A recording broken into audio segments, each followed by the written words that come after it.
So hi, everybody. Welcome. Thank you very much for joining us. I will be your fearless leader tonight because Deb is prepping for her move to Phoenix, which is awesome. We're all very excited for her. I will go ahead and start off with asking if anybody has any happy bucks. I'm happy the writing season is going again, and I signed up for the IFMR ride it's in Northwest or Northeast Arkansas, Northwest Arkansas, Nice. last weekend of May. And so, hey, George, you got to get on your bike and come over for that one. So Rory signed up. I've got to call back to the hotel and redo my hotel because he's decided we're staying an extra day, and that works for me. So I'm happy and very happy because my favorite riding buddy's going to be back up and riding pretty soon with me. That's awesome. We are also happy about that. True story. I guess I should get my app out and pay the Venmo, huh? Because you must pay to be happy. Guess Angeline, I you was don't have to talking pay. enough. That If was you'd like to probably hear, if you'd two. like to share a happy buck, you can do so for free. We will gladly spot you that. I think I shared last week that my son had gotten an offer. Maybe not that he had accepted. So my son did accept an offer to move down to Huntsville, Alabama, to go work for a small company that does work with the Missile Defense Agency. He'll be doing some entry level data analysis for them. So back to my earlier comment, Jim, about him switching from education to physics. I think it's panning out okay. And prepping to go up to or go down to Florida for Maggie's graduation. Fingers crossed she's got a bead on a job that might bring her back to the DC area. Mom will just be happy if she gets a job. And she's happy. Anybody else? Keith, any new grandbabies? I feel like every time we come on, you got a new one. Yeah, I last month I had one, but another one coming next month. But Okay. when next month will make 24 great. So that's when they come that often, you just It's just a tally mark on the wall. Nice. Can you 20. name them all? oh, I can name the grandchildren. I can't name the great grandchildren. Really? I bet your wife can. Oh yes. I'm gonna put you on the spot. My grandmother who gave birth to nine, and then I think there's 28 of us 28 of us grandchildren. She would give up after the third or fourth name and then give a pet name to each of us. It was actually the same name that I cannot repeat on this particular call. so, so we won't put you on the spot there. Awesome. Well, again, thank you guys everybody for being here. Our speaker tonight. We'll put you on the spot now, Angeline LeVasseur. Did I pronounce it correctly? Angeline. Angeline. I'm sorry. See, I got That's your okay. last name correct. Everybody, it's so funny. Everybody says Angeline, and I knew a lady for 4 years, and she said for 4 years, "I'm gonna get it right. I'm gonna get it right." And she never got it right. Never got it right. Well, I promise you that the next time I meet you, I will remember that it's Angeline and not Angeline. So Angeline LeVasseur. Did I get the last name right at least? Cool. All right. It's almost like I grew up in Michigan. Angeline is our speaker tonight. Gerry, I'm going to parrot your words because you met Miss Angeline and I did not. Angeline grew up in Livingston County, Michigan, as the oldest of her large family. Her parents raised her to be just like anyone else, despite having a physical disability. She was part of the Girl Scouts. She has been involved in a wide range of adaptive sports, and she has achieved many awards. She graduated in 24 from Eastern Michigan with a bachelor's in children and families, and she has a passion for other people with disabilities and showcasing what is possible. Gerry met Angeline at last weekend's District 6380 District Assembly. He says, Angeline, that you are an absolute delight and you have a wonderful Rotary story, which we're all excited to hear from you.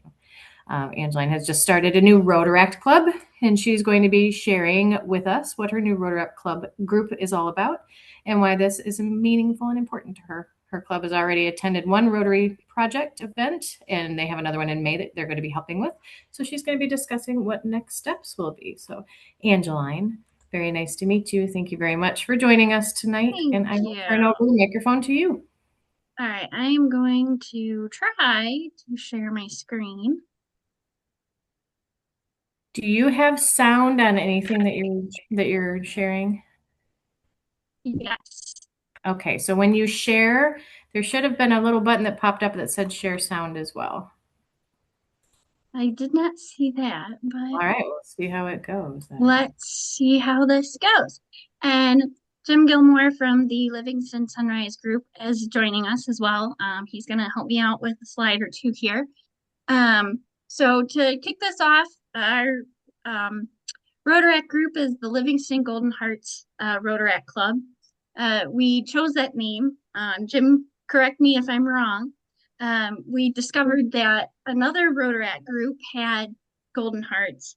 That was what we were gonna stick with. And we discovered that another club in, I think, Nigeria, Jim, is that correct?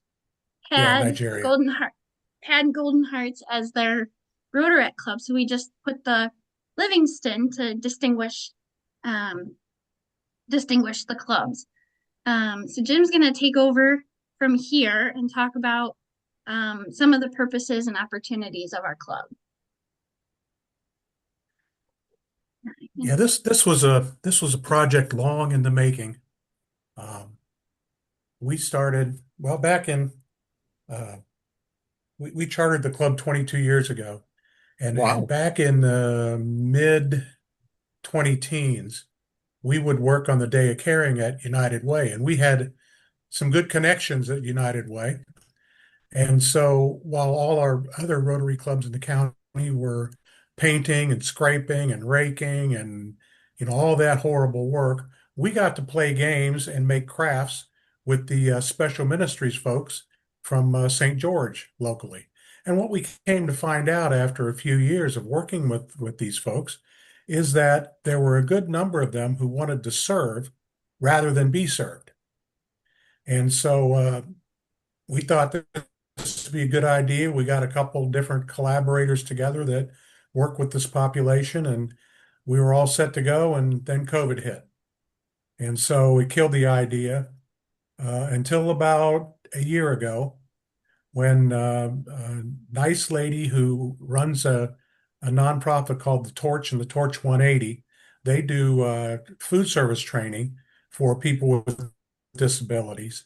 She joined our club. I mentioned it to her, and it just took off from there. She got it because was familiar with Angeline from when Angeline was in high school, and she brought Angeline along. And before we know it, we had a Rotaract club going. One of the things that helped us with this Rotaract club is when Rotary took the age ceiling off of Rotaract. I hear there's rumors about that they might reinstate that age ceiling, and so if that's the case, we'll just have to change a whole bunch of our folks' birth years, and then they'll get to be eternally 30. Anyway, there are several things that we want to accomplish in this club. Service is number one. It's part of what Rhonda from the Torch calls a key part of independent living is the feeling that you get from helping others and not just yourself. And so that was number one. Number two is belonging, and we found in the first month or so of gathering members, and we have 12 members. We'll be filing the paperwork shortly. But what we found was that these folks are coming from different silo type organizations within the county. We've got a couple people that are members of a place called Genesis House, which is run by the county. We've got a couple people from the Torch, which is where we have our meetings. We've got a couple people that came from the Arc of Livingston, which is a longtime group that works with disabled folks. And so what we found is Discover Quapax Access bringing all these folks together now under a different umbrella, under a Rotary umbrella. The mentorship piece is key. Each of our leaders, and we've already chosen the leaders for the club, but each of our leaders has a one-on-one mentor with the exception of Angeline, she's lucky to have a two-on-one mentor, myself and Rhonda. I'm the Rotary mentor, and Rhonda is the spiritual mentor. But everyone has a mentor. So as we work through how do we set up the processes for a treasurer? How do we set up a club runner and get that going? Who's going to take care of membership applications and then get that information over to the secretary to get on the rolls and over to the um, treasurer or whoever to order the t-shirts and the pins and all that kind of stuff that we have to build when we start a club. The last thing, and this is important for all, and we were fortunate when Angeline came to us, she already had some leadership skills. She just hadn't had a chance to really use them yet. But we want to develop leadership skills amongst all those who are able to take on more of a leadership role. And then finally is collaboration. There are 6 different organizations in Livingston County that all deal with the disabled population. And so what we're able to do is to kind of bring those groups together. In fact, our first 6 programs for the club are going to be those different organizations giving their chance to get up in front of the whole group and tell them what they do. So that's kind of what we wanted to accomplish as far as the purpose and the opportunities for these kids. And I affectionately call them kids because they're all younger than me. But they range from 22 up to 46 years old. And it's just, it's fantastic. We've learned a lot. Our club, all the advisors went through some specialized training that we dubbed as disability etiquette. And so learned a lot about, what to say, how to say it, what to do, how to do it. I learned that I can't just blow through um, uh, things and issues, that we have to let them percolate and let them be taken in a little more by our group. So that's been good for me because I'm used to just talking a mile a minute and moving on to the next thing. So my role is chief instigator. As soon as we get this up and rolling and get it on solid footing, I'll move on to doing something else. Our district governor is given me a title for this year. I can't find my badge, but it's Member Engagement Coordinator. I don't know what that does, but it looks good on a badge. So I'm going to be working with clubs to talk to them about sustainable growth, which I think I presented that to this group a couple months ago about sustainable growth. So anyway, that's everything from that page, and we're going back to let Angeline do this. She could do this piece too. I don't know why she gave it to me, just because I showed up, I guess.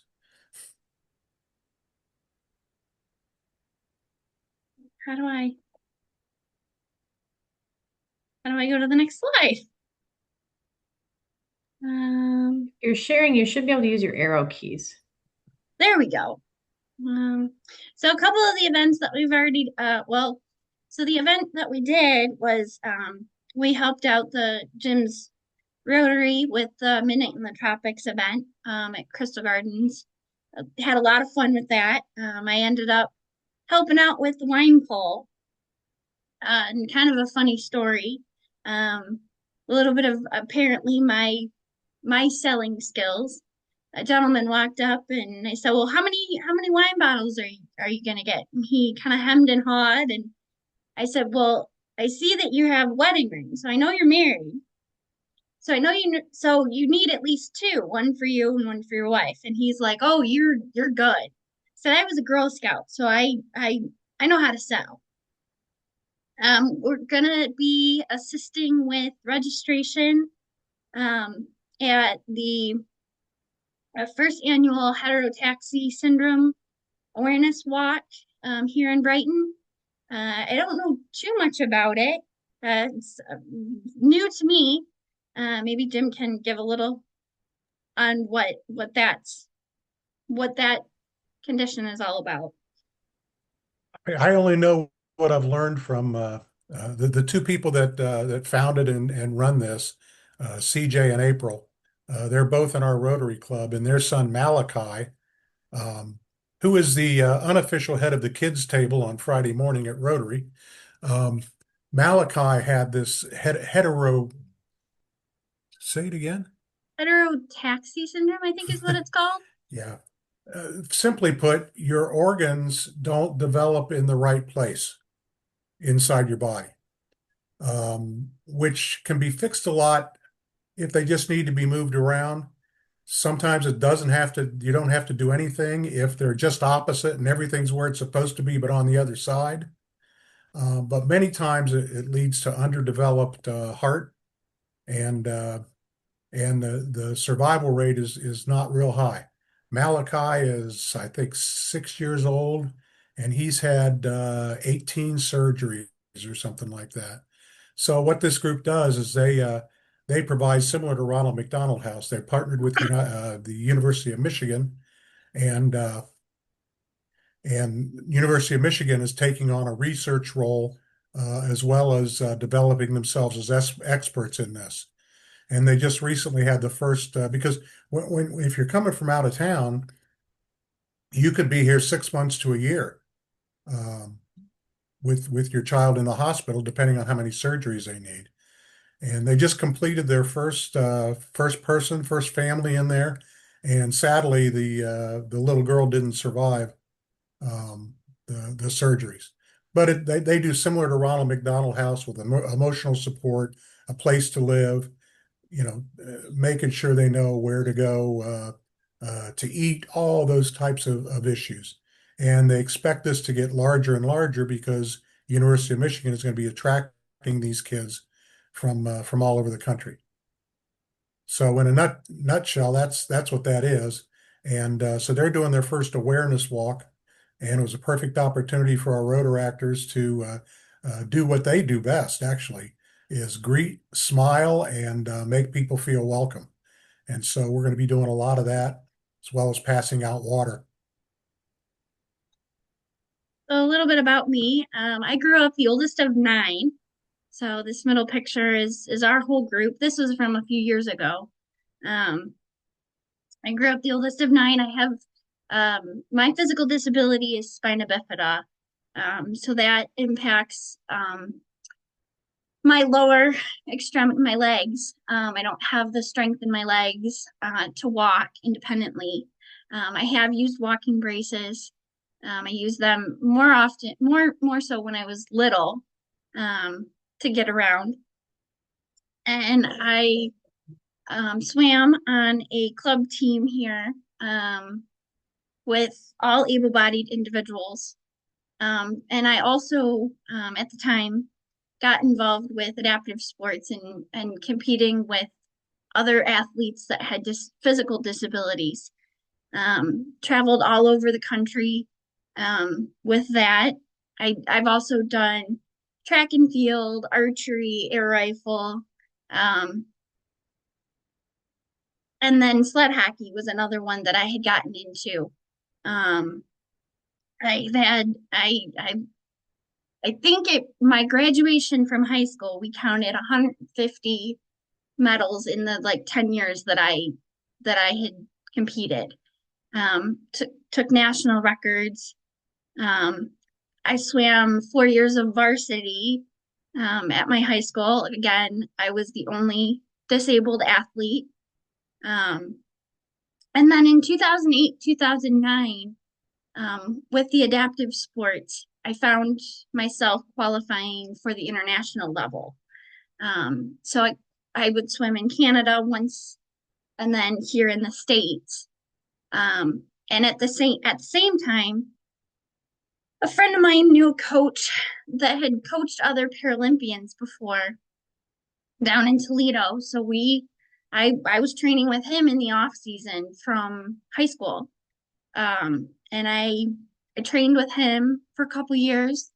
In 2010, the summer before my senior year in high school, I qualified. I found myself a spot on Team USA for the Junior Paralympic Games in the Czech Republic. And there I came home with a bronze medal in the 400 freestyle event. So I did a lot with my swimming. I was in Girl Scouts. My parents really, I was their oldest. So right from the get-go, they didn't really know a whole lot, but they were determined that I was going to live just the, the same life that any other able-bodied individual would live. And I'm working. I drive my own vehicle. I use hand controls on my vehicle to drive. And then I graduated from Eastern with my bachelor's degree. Finally, after 14 years, it took me 14 years to get that degree. But I graduated, and that was huge. I remember at graduation, seeing my family come out, and I was in tears because I'd been dealing with some health struggles in the midst of all of my studies and that, and there were times where I didn't think I was gonna finish. And my grandfather specifically would always ask about, and not that my grandmother didn't, but my grandfather was always, how are your classes going? And big cheerleader for me with school. Early on, it was interesting actually. We had gone out to dinner after graduation, and my mom said, I've never told you this before, but the doctors, when you were little, like 6 months old, told your dad and I that I would never walk and I would never graduate high school. And I said, well, joke's on them because I've done those, and I have a college degree. So yeah, that's kind of a nutshell of my life. This is the next slide is the audio. I've recently gotten back into sled hockey. My fiance and I, we play on a team, and this was at one of our tournaments recently. So, my second goal of my career for the last 3-4 years. So yeah, that's. So why is this important to me? This is important to me for a lot of different reasons. Number one, growing up with a disability, especially for my own experience, I was the only one. I mean, I had my adaptive sports friends, but they didn't live here nearby. I didn't grow up with them in the sense of I spent time with them daily. And it can be it can be very challenging for someone with a disability when you grow up with everybody else without a disability. It can be very lonely. And so like that belonging that Jim talked about, it is important because you feel like you have a community. Having this group now, we have a community and we can relate to each other. I always say all the time that I can go to one of my sports events with not the most positive attitude, and all of those individuals there can say, I may not know what you're going through right now, but I can understand what you're feeling because I've been there. I've had those exact struggles myself. And then on the other side of it, the independence. And we're a lot of us, yes, there are those individuals, and I have friends that have full-time caregivers for daily tasks, cooking and whatever they need. And that's fine. That happens. But there is that percentage of us, my fiance and I, we both have physical disabilities. We live on our own. We don't have caregivers that come in. We don't have help that comes in a whole lot. We do, some of our family comes and helps us with, like, yard work is a challenge for us. But I mean, for the most part, we're just like anybody else. And I've kind of always said that I think we've come a long way since ADA became a thing. But do we still have a long way to go? Yes, I think we do. I think there's still that idea of what living with a disability is all about. And there are those of us that um, that are living independent lives, that are living on their own, on our own, and we drive our own car, we have a job, we do grocery shopping, we do the things that everybody, like, that all the rest of you guys do. It may look different, um, and that's, it's interesting from my perspective on that one, because I joke about those kinds of things. I said, you might find me in the grocery store climbing shelves because I can't reach something because it's higher, or I might have to use a shoe to get something off a high shelf at home, or things like that. So that's why it's important for me. One of a lot of the big, to break that stereotype that that disability means you can't do this, you can't do that. Yeah, that's, to an extent, that's true. We can't do some things the same way that an able-bodied person can, but that doesn't mean that we can't do them. So that's my goal here. That's why I'm here. I've lived my whole life. I just talked to somebody here recently, and she kind of felt sorry for me that I had a disability, and I said, please don't feel sorry for me. This is the only life I've ever known. And I have traveled to places, and I have met people. I met Gerry this past weekend. I have known Rhonda for a lot of years, and helped her out with her nonprofit. Please don't feel sorry for me. I don't feel sorry for me. Yeah, there are days that I wish that I had an able-bodied life. But in in long-term overall thinking, again, I've traveled places and I've met people because of my wheelchair. I truly, honestly believe that with all my heart, that I wouldn't have the opportunities that I've had, and I will continue to have, if it weren't for my wheelchair. So the next steps for our club, we're still working on gathering new members, always looking for new members. So if you know anybody, or I know everybody's kind of all over on this call, but and then our goal is to get our paperwork in to be officially chartered, I think, by the end of the week. And we're hoping after we're chartered this summer, we will be able to throw a charter member party. So I will leave it open to questions if anybody has any questions. Thank you, Angeline. That was great. Great to hear what you guys are up to and what you're looking forward to. Are you involved at all with the Michigan Victory Games? I used to be. Okay. I think that was what they called it, the Michigan Games. I've done those. I did the Ohio Games. And that was where I really, those are the two events that I qualified to swim at nationals. Nice.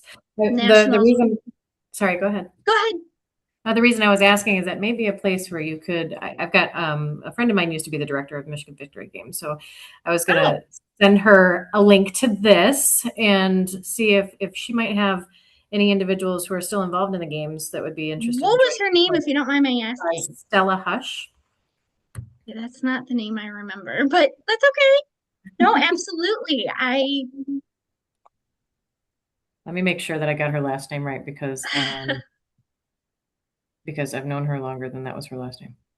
Yeah, Hush.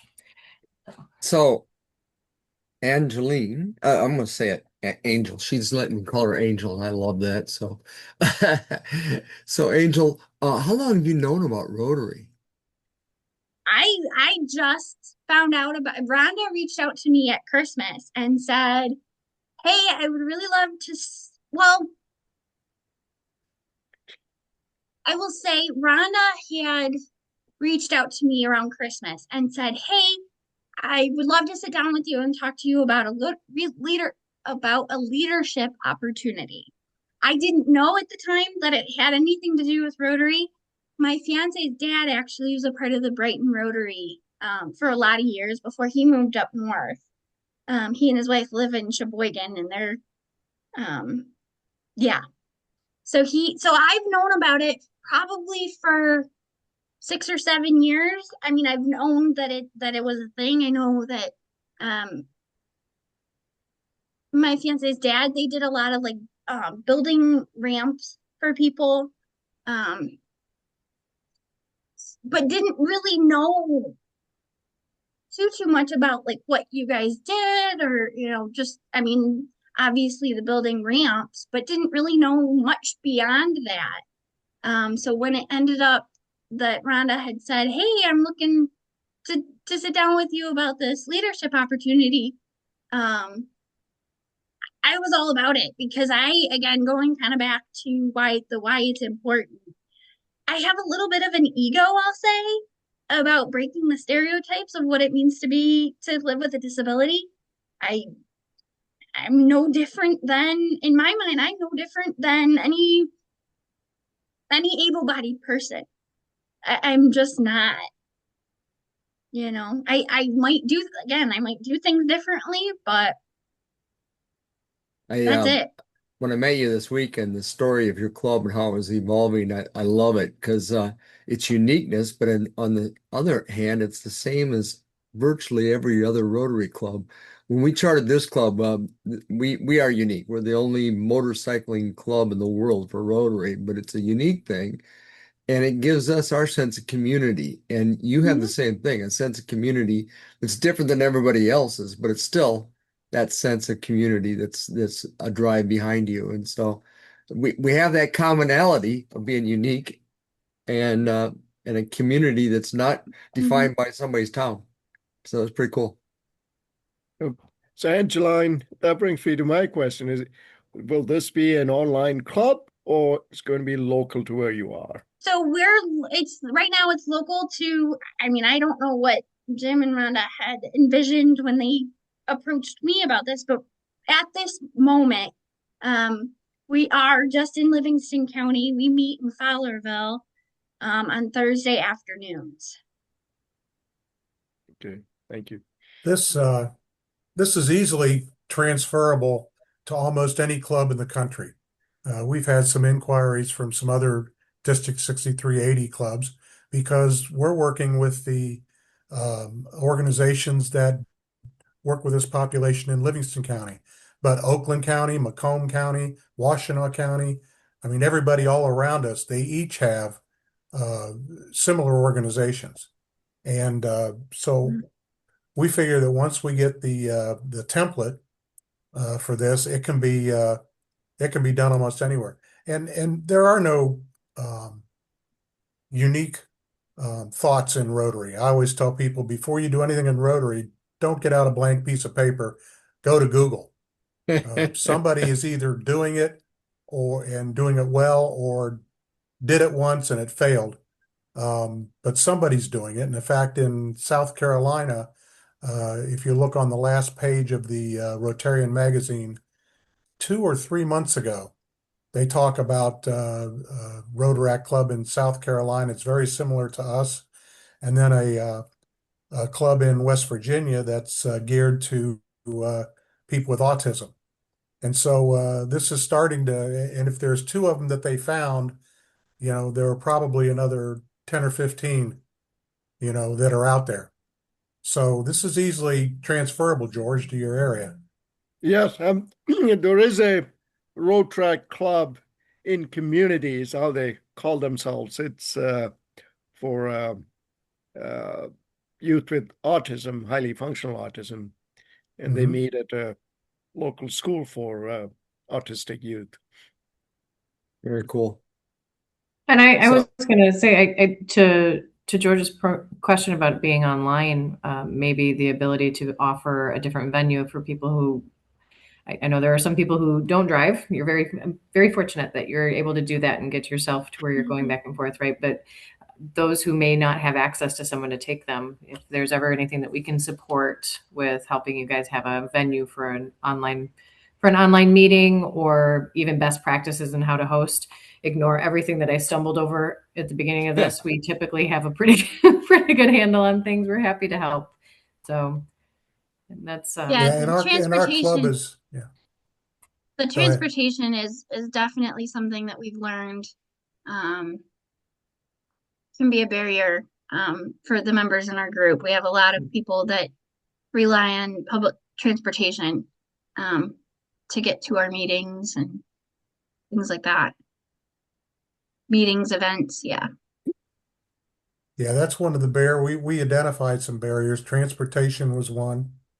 Um, the other thing that we're grappling with now, and we're gonna, have the leadership team, just like our name and everything else, they're gonna make the final decisions.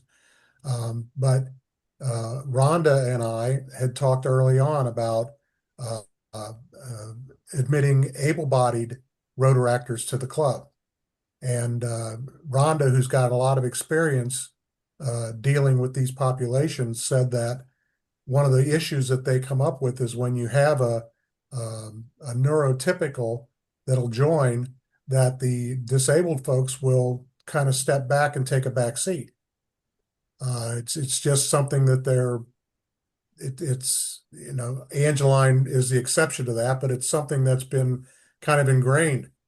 And we want to avoid that, because then we lose the leadership development and those types of issues. So, but that was Rhonda's and mine decision early on. Angeline and her leadership team are going to make that decision as we move forward.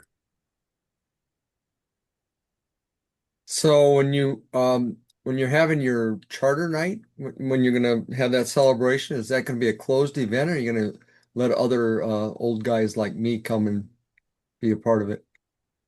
Yeah, yeah, we'll I open it wasn't up to the asking district. you, Jim. Normally Jim refers to me because he's like, it's your club, you're the president now. You betcha. You betcha. So yeah. I personally would love to have everybody and anybody All right. there. And Keeping I think for our club, I mean, this Jim, I talked to Rhonda a couple the other last night. And one of the thoughts that we had was, the leadership team for our group would be solely disabled, have a disability of some kind. But that's a different discussion. well, when you have your keep in touch, because if I'm in country, I travel a lot for Rotary these days, but if I'm in country, I'd love to be there for your event. So it is a joyous occasion. Yeah, And I'm just so because of the glad I calendar, ran it's into you and probably, had a chance to talk to you this last weekend. Thank you. Like I said, I don't know if saying that I have a little bit of an ego about breaking the barriers, but I do. I have for 30 plus years lived just like anybody else. That was my parents' biggest goal for me. Um, You're not 30 plus years old, are you? I'm 33. Oh my goodness. I'm 33. So, or 29, depending on what the Council on Legislation does.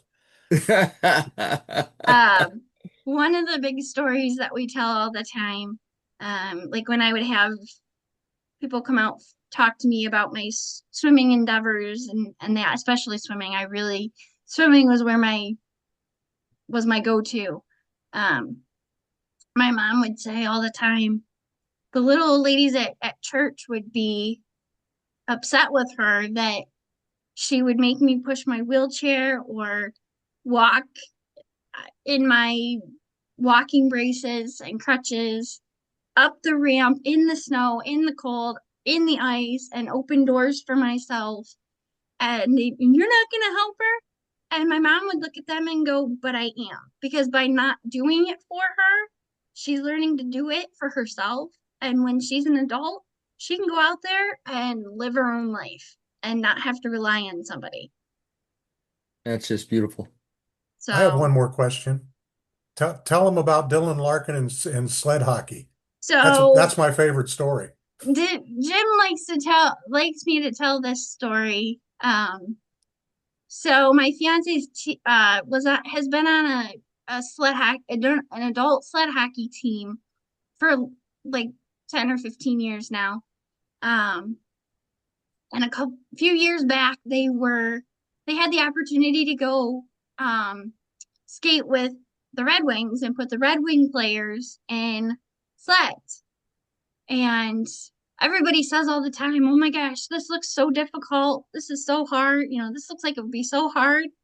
And we got proof of that because Dylan Larkin looked at one of our guys and said, dude, give me my stand-up skates. This sled hockey is way too hard.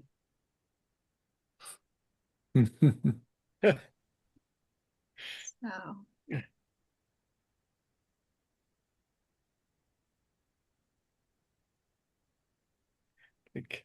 So if you had one goal for your club, Angeline, what would it be? oh my goodness. One goal? I'm just one. Just like what would One. be your like tippy top? This is if I could accomplish nothing else, doing this would make me happy, and I could look at the club and say we've done what we set Oh out to my do. gosh. I know. Jim and I have been kind of talking the last couple of weeks about goals that I have for the club and myself, and I think if I can leave, if once I'm no longer president, the individuals that we have just one more thing that they feel confident in themselves about. I've done my job. Okay, slightly easier question. Slightly easier question. What is your one thing this year for your club that our club could help with? Ooh.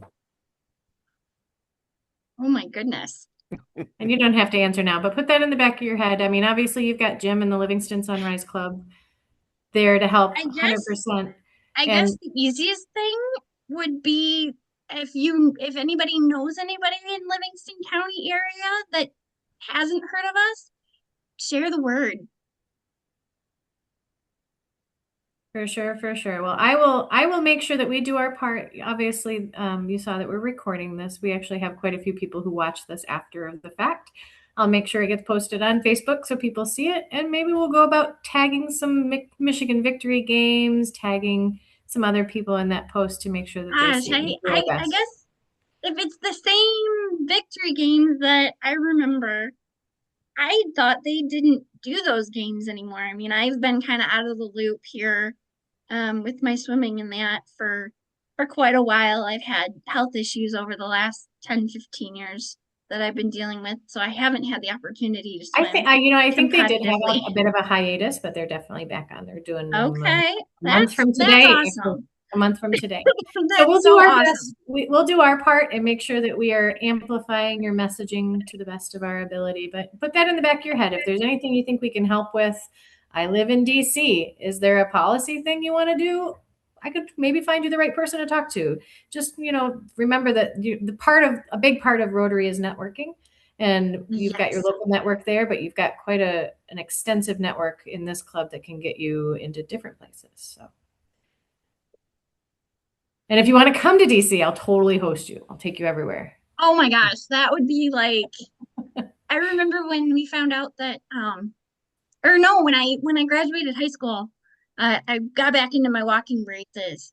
And then my principal, he spread the word with the news and that, and I mean it was all over the place that I walked for the first time. And some of the individuals there knew that I had walked before. Others thought that it was the first time I had ever walked. It wasn't. And I remember a friend of my mom's saying, I sent it to the Today Show, and my mom said, oh my gosh, she would die and go to heaven if she got a chance to go to New York and be on the Today Show. So DC would be right there up there with You that. you have an open invite. I live about 30 minutes outside of the city. Okay. Okay. Well, Angeline, thank you your very story much. is so inspiring. I, Thank you. I would like to have you as a guest speaker at one of my other Rotary Club meetings. Well, we Jim, meet at I noon. I will take it over, but this is why I wanted to do this because I realize and I appreciate that. Thank you very much.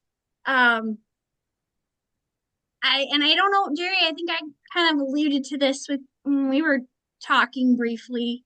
Um, and I've had other interactions with people that say you're so inspiring and I don't I see where people are coming from with that and I appreciate that and I don't discount that at all. But I also I'm this is just me living my life with the abilities that I know I have and but I do appreciate that. Um I'm just living the best life that I can live with the abilities that I have. Very cool. So I gave a briefing. I'm in work mode. I gave a briefing last week at the meeting. It was not a briefing. I presented at the meeting last week about next year's Rotary International President-elect and his thoughts on leadership and stepping into leadership roles and how important that is for Rotary. Angeline, you did that. You answered the call when somebody stepped up to you and asked you if you wanted to take a leadership role. So It's a lot everything bigger else undertaking, I aside, think. that's Yeah, it's a very lot important. bigger undertaking building a Rotaract group from the ground up. I'm so appreciative of Jim and Rhonda. They've been awesome to work with and help me kind of navigate through this. And I'm it's a little overwhelming, but I'm very excited because again, I think if I could just boil it down to one thing, it's sometimes living with a disability isn't what people envision. We're doing everything everybody else is doing, living the best life that we can. So I would love to share my story with anybody that wants to have me share it. In my Rotaract group that I'm undertaking now. It's been a huge blessing. I've been on a lot of bed rest over the last few years and haven't really been out and about and doing things. And so this is getting me back out there and when we were at the just real quick, when we were at the mid event, I knew some people that were there and I knew Rhonda and Jim and the guys that put the event on. But I realized, oh my gosh, I missed I've missed being out in the community and again showing people that I'm just living life just like everybody else. Very Well, I don't cool. know. There's plenty of people out there who aren't living life in a way that lets them step up and be a leader and be so vocal and visible as you are. So don't, you're kind of Thank at the you. top of that pile. I was going to call you kid. Kid, you're not a kid. It's good. Jim would say so. Amanda, Aaron will say so. you're still a kid, okay? I appreciate that. My kid's not too much younger than Angeline. So. Angeline, I've known Amanda since she was like 15. She was a babysitter for my kids, and she was also one of the people who helped get her on our youth exchange kids. And then she got the opportunity from Rotary, like I did when we were young, and she got to be an exchange student. So I've known her for quite a while, with from way back when now. So, Just a couple of years. That's awesome. and she is still a kid. What questions do you have for us, Angeline? I don't really know. I think I could, I didn't do a good job at this at the beginning, but so on this call, let's see, you got somebody from Michigan. Keith lives in Virginia Beach, down in Southern Virginia. I live in Northern Virginia, up by DC. Jim, you know, How obviously, did George. this, I guess the one thing I'm curious about is how did this, I mean, you guys are all over the place. How Can did this you start? can you stop sharing your screen so Oh gosh, I yeah, then we didn't can see each even, other bigger. there we go. I didn't even think about it.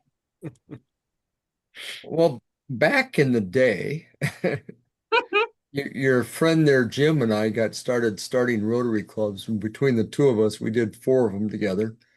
And then I've done a couple other ones, and he's done some others since as well. And so we got into that habit. And then there have been a few. We have an organization called, there's a number of organizations called fellowships, and they're just for the fun of common interest. And one of those fellowships is motorcycling. There's blind fellowships, there's genealogy fellowship, there's wine drinker fellowships, and they're a really fun part of Rotary. And I'm in about a half a dozen of those, and one of those I was in the motorcycling fellowship. And we had a number of members that had moved away from their original homes and not rejoined up in Rotary clubs.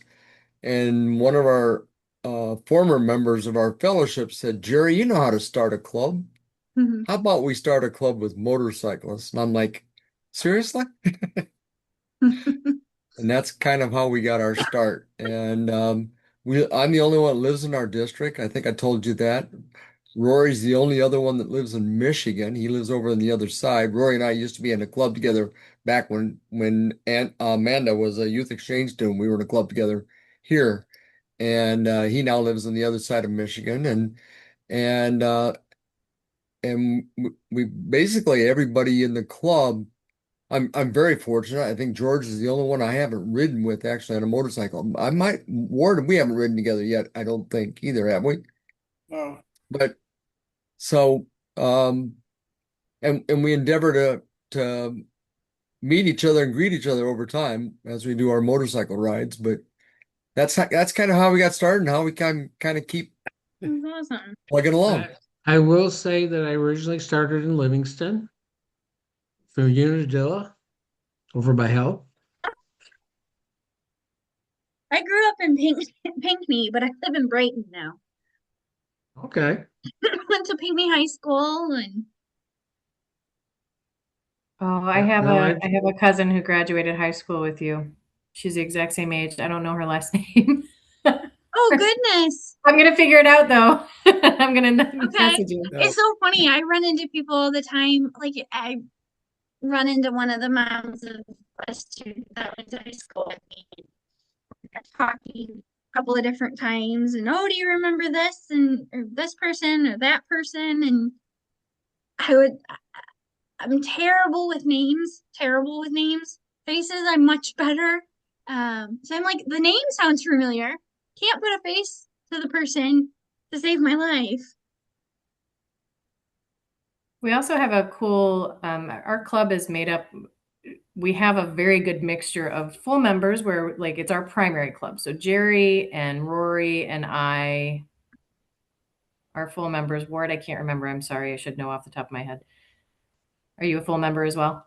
I'm No, not. so then you've got George and Ward and a lot of other people who are actually associate members. So they're members of what we call brick and mortar clubs, right? So we're the primary. This is our primary club, this is our only club, and then these guys are actually members at a local physical club that's nearby, and then they're associate members. So that's one of the ways that we've been able to grow as well, is that we've been able to say to these members of the International Fellowship of Motorcycling Rotarians, hey, you can still be a part of our club and not have to leave your home club. So that's been one way that we've been able to grow. It is Okay. not If I can dual say- membership, but Gerry, Bob Mushler told me about this club. You Oh, know wow. Bob Mushler yeah. from Oh, yeah. Sacramento? He's got polio and he's got a special motorcycle, I believe, that he uses to ride. And with a sidecar, I guess. I don't think he rides much anymore. We Angeline, rode you'd with- love to meet Bob Mulcher. Bob is quite an inspiration in himself as well. And I've known Bob for God, 20, 25 years. But he had polio as a kid. And when when he's up on his crutches, and he rides motorcycles all over the country. That's so awesome. Yeah, he's a piano tutor by trade, evidently. I don't know if you Yes. knew that, George, yet or not.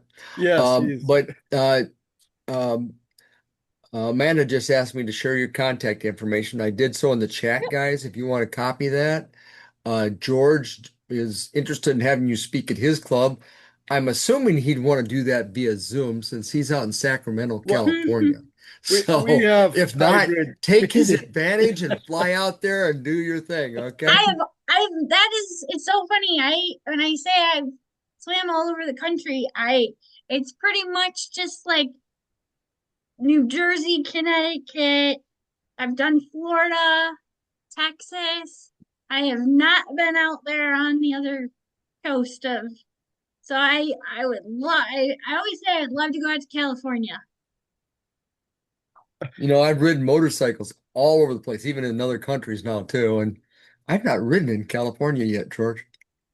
You you Got, have to come out, or gotta we gotta change have a that, ride baby. somewhere in Utah or somewhere. I was looking at the Memorial Day ride, but it'll take me 4 days to get there on my It's going to take me a motorcycle. couple days to get there too. I can do 2 days, 4 days. Yeah, but when Rory and I go, we tend not to go the straight route, so it might take a few more days. Yeah, Mike teases me. He's like, "You don't do any fun riding." I was like, getting there is the not the fun part. Getting there and being there with the buddies is the fun part. So I'm gonna drive straight through until I get there. I'm thinking Uh, maybe we can ride in Utah, go to Bryce Canyon and Zion and all those areas. That'd be fun. Actually, I've gotten through the last couple of years and used the rideshare app and rented motorcycles in different places now. So I'm if that ride, I'd probably more likely fly out and rent something there and ride with you. That's some tall people privilege right there when you can just rent a motorcycle and just magically can All touch the people. ground on it. Well, the last one I rented was a slingshot there, Amanda. So Okay, that one I can touch the ground. All right, Angeline, doggone it. Angeline and Jim, I want to say thank you very much both for being here. We really do appreciate you. Appreciate you sharing your story. We're excited to help however we can. Anybody, Angeline's contact information, I'll reiterate what Gerry just said, is in the chat. Please grab that. I know, George, you were looking to have that. And then, yeah, we can probably, who do we pick on tonight? I haven't picked on Rory for a minute. If Rory, you could lead us in the four-way test and the meeting. You picked on me last time, but I'll still do it. Okay, four-way test of things we think, say, and do. First, is it the Is truth? it? true. Second, is it Is fair Is it to fair all to all concerned? concerned? Third, will it build Will Will build build goodwill, better better friendships? friendships, Fourth, will it be beneficial to all all concerned? concerned. And fifth, will it be fun? Will it be fun? Thank you, Will Rory. it I be know I picked on fun? you last time. I'll make a note to not pick on Rory until next week. All right, got it. Depending on what the fun is, will we get caught? Will we get caught? It is significantly more fun when you do not get caught, I've heard. All right. Well, thank you again, everybody. Appreciate you. We will see you same bat time, same bat channel, 7 p.m. next Tuesday. Have a great week. Good night. Bye-bye. Thank Thanks, you, guys. guys.